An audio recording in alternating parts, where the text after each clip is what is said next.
Yesterday, I understood David Kessler, the world's foremost expert on grief, about the subject of heartbreak and how to find happiness again after we've had our hearts broken.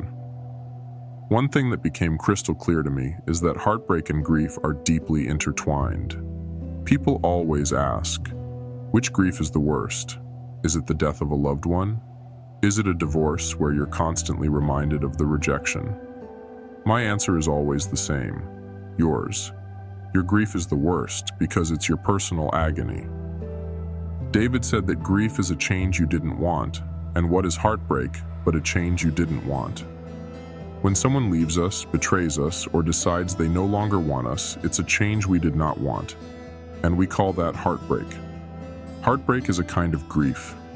It's grieving over a person we've lost, a future we envisioned, but is no longer our reality. It's the unwelcome arrival of a new future we didn't plan and are likely not ready to start. But heartbreak isn't limited to romantic relationships. It can occur in many forms throughout our lives. We can be heartbroken by love, by life, by unmet expectations.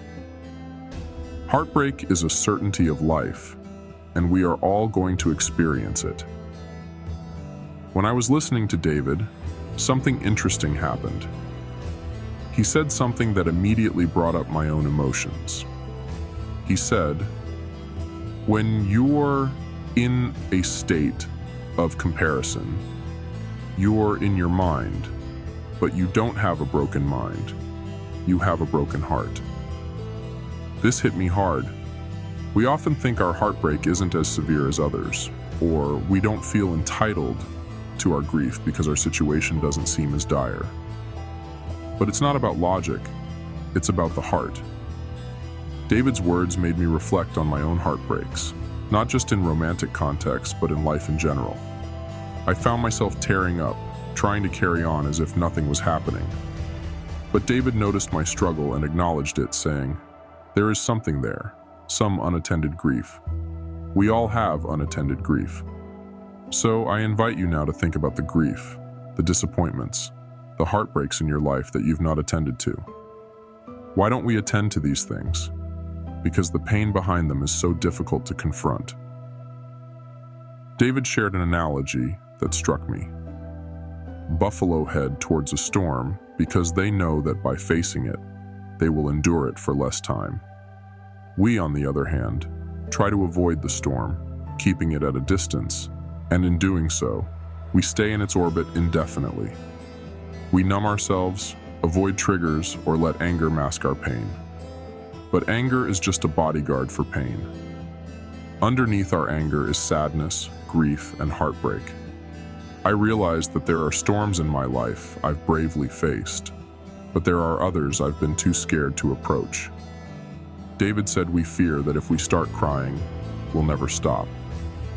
But in my life, heading towards the storm, embracing the emotions, has been healing.